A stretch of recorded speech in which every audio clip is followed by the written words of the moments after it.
नमस्कार, मैं हूं आपके साथ शाहीन अली और आप देख रहे हैं फसल क्रांति। तो आइए नजर डालते हैं आज की 10 बड़ी खबरों पर। चीन ने अरुणाचल प्रदेश में लाइन ऑफ एक्चुअल कंट्रोल पर सेना की तैनाती और कंस्ट्रक्शन गतिविधियां तेज कर दी है।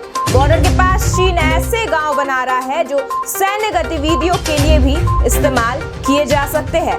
भारत भी चीन की इन हरकतों को ध्यान में रखते हुए अपनी स्ट्रैटेजी बना रहा है। ये जानकारी eastern army commander lieutenant general Manoj Pande ने दी है। जनरल पांडे ने बताया कि पिछले कुछ दिनों में चीन की मिलिट्री एक्सरसाइज की तेजी और समय में इजाफा हुआ है। ऐसे में भारतीय सेना किसी भी स्थिति से निपटने के लिए तैयार है और इसके लिए बहुत उच्च स्तर की तैयारी है। देश ने कोरोना वैक्सीन के 100 करोड़ डोज का आंकड़ा आज सुबह 9:47 बजे पूरा कर इतिहास रच दिया है। 100 करोड़ डोज पूरे होने के मौके पर प्रधानमंत्री नरेंद्र मोदी दिल्ली के राम मनोहर लोहिया अस्पताल पहुंचे। वे यहां करीब 20 मिनट रहे। इस दौरान उन्होंने हेल्थ केयर वर्कर्स से बातचीत की, कुछ दिव्यांगों और अस्पताल के सुरक्षा कर्मी और दूसरे स्टाफ से भी बात की। यहाँ मोदी के सामने ही बनारस के दिव्यांग अरुण रॉय को 100 करोड़वां डोज लगाया गया है। देश के कई राज्यों में लगातार हो रही बारिश से बाढ़ की हालत बन गई है। उत्तराखंड और केरल में भारी बारिश से आई बाढ़ ने काफी तबाही मचाई है। उत्तराखंड में मंगलवार को बाढ़ और बारिश की वजह से हुए हादसों में 42 लोगों की मौत हो गई है। ज्यादातर मौतें बादल फटने और लैंडस्लाइड की वजह से हुई है। कई लोग अब भी मलबे में दबे हुए हैं। बारिश से अब तक राज्य में 47 लोग जान गंवा चुके हैं। राज्य के मुख्यमंत्री पुष्कर सिंह धामी ने 4 धाम यात्रियों से अपील की है कि वे जहां हैं वहीं रुके। मौसम में सुधार होने से पहले अपनी यात्रा फिर से शुरू न करें। देश की संसद में महिलाओं को 33% आरक्षण देने की बात तो 2 दशक से चल रही है। आज तक महिला आरक्षण बिल संसद में कानून की शक्ल नहीं ले पाया। अब कांग्रेस महासचिव प्रियंका गांधी ने यूपी में 2022 के विधानसभा चुनाव से पहले 40% टिकट महिलाओं को देने का ऐलान कर इस डिबेट को और आगे बढ़ा दिया है। उन्होंने इस बात का भी जिक्र किया कि यूपी में आरक्षण बढ़ेगा तो देश भी बढ़ेगा। हरियाणा में सोनीपत जिले के सिंगू बॉर्डर पर पिछले हफ्ते हुई पंजाबी युवक लखबीर सिंह की नृशंस हत्या से जुड़े मामले में पुलिस को 3 और लोगों की तलाश है। इन तीनों के नाम सरेंडर कर चुके 4 निहंगों ने पूछताछ में पुलिस को बताया है। पुलिस की टीम मंगलवार को इन तीनों की तलाश में सिंघू बॉर्डर पर कई डेरों में पहुंची, मगर वे हाथ नहीं आए। इस बीच पुलिस ने सरेंडर करने वाले निहंग भगवंत सिंह और गोविंद प्रीत के कुछ और कपड़े भी उनके डेरे से अपने कब्जे में ले लिए हैं। मंगलवार को सोनीपत पुलिस ने चारों आरोपियों को साथ ले जाकर कुछ स्थानों की निशानदेही भी करवाई।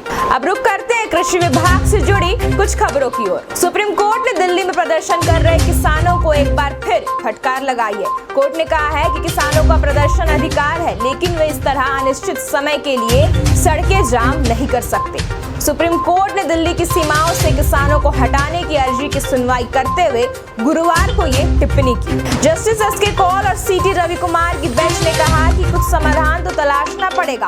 कोर्ट ने इस मामले में किसान संगठनों से 3 हफ्ते में जवाब मांगा है। अगली सुनवाई 7 दिसंबर को होगी। जम्मू कश्मीर सरकार ने बड़ा फैसला करते हुए महाजन, खत्री व सिखों को कृषि भूमि खरीदने व बेचने का अधिकार दे दिया है। साथ ही कृषि, बागवानी और अन्य संबंधित सेक्टर को सभी समुदाय के लिए खोल दिया गया है। इसके लिए कानून में बदलाव किया जाएगा। इस फैसले से लगभग 17 लाख लोगों को फायदा पहुंचेगा। इन तीनों समुदायों की ओर से लंबे समय से अधिकार दिए जाने की मांग की जा रही है। खरीफ की फसल मड़ाई के समय बारिश व नेपाली पानी की दस्तक के बाद जारी अलर्ट ने तराई के किसानों की मुसीबतें बढ़ा दी है। कुदरत की दोहरी मार को लेकर सदमे में किसानों के पास ईश्वर से प्रार्थना करने के सिवाय कोई दूसरा रास्ता नहीं दिख रहा है।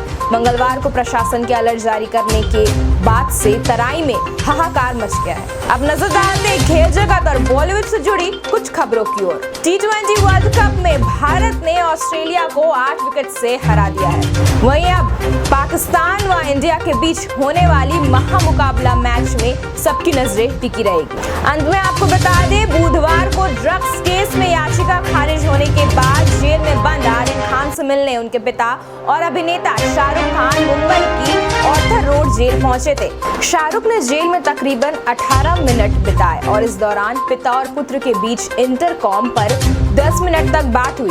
शाहरुख के लिए कहा जा रहा है कि ये संभवतः पहली बार है जब शाहरुख किसी असली जेल में पहुंचे। शाहरुख खान गुरुवार सुबह 9:20 पर ऑर्थर रोड जेल पहुंचे थे। उनके साथ उनके स्टाफ के कुछ और लोग और बॉडीगार्ड भी मौजूद थे। वहीं जेल के बाहर अभिनेता के आने की जानकारी मीडिया को पहले से हो चुकी थी। आज के लिए बस इतना ही। आगे मैं ऐसे आपको और भी अपडेट्स देते रहेंगे। तब तक के लिए बने रहे हमारे साथ और देखते रहे फसल क्रांति। आप हमारी वेबसाइट www.fasalkranti.in पर कृषि से संबंधित और अधिक जानकारी प्राप्त कर सकते हैं। अब मुझे दीजिए इजाजत। धन्यवाद।